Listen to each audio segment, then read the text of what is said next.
ընդդիմախոսները ձեզ մեղադրում են, որ դուք ԲՀԿ-ի ձայները գողացել եք եւ դուք ամեն ինչ անում եք, որպեսզի խորհրդարանում ունենաք այն մեծամասնությունը, որը կարող է Միշել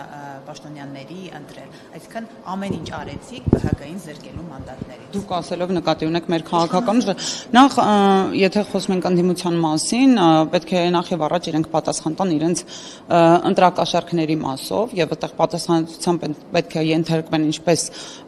կաշառք բաժանողները, այնպես էլ կարծում եմ ուժը պետք է վաղ թե ուշ քաղաքական ուժերը պետք է պատասխանատվության ենթարկվեն եւ մասնավորապես նրանց գլուխները։ Ինչ վերաբերում է ձայների, օրինակ, կոնկրետ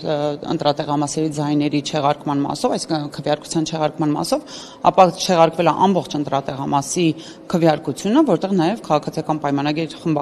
կուսակցությանը դրված ձայներն էին, հետեւաբար չեմ հասկանում մեղադրանքը ինչու՞մն է։ Դե ասում են վերաքվեարկություն պետք է լինի, որ ինքը պահանջն է չեք արել դրանում նպաստել։ Վերաքվեարկության մասով կարծում եմ կենտրոնական ընտրական հանձնաժողովը տվել է պարզաբանումը, ինչը որ հրապարակային է եւ կարող են այնտեղ ընդդիմադիրները ծանոթանալ այդ պարզաբանմանը, որտեղ ասված է, որ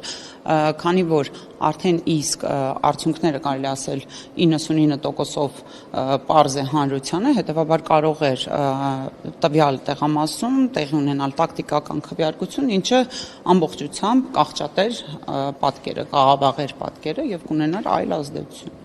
Տիկին Մարտիրոսյան, տեսեք դուք ասում եք կաշառքներով էր ձևավորվել ազգային ժողովը, ընդդիմադիրների ընտրել են կաշառքներով եւ այստեղ հարց է առաջանում, եթե խորհրդարանը ձևավորվել է ձեր ասածով կաշառքի հիման վրա, ընդդիմախոսները ասես այդ հիմքով են եկել խորհրդարան, գուցե ոչ լեգիտիմ արդեն այդ խորհրդարանը եւ նոր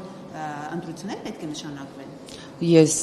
չասեցի, որ խորհրդարանը ամբողջությամբ ոչ լեգիտիմ է, նման հայտարարություն չեմ անում։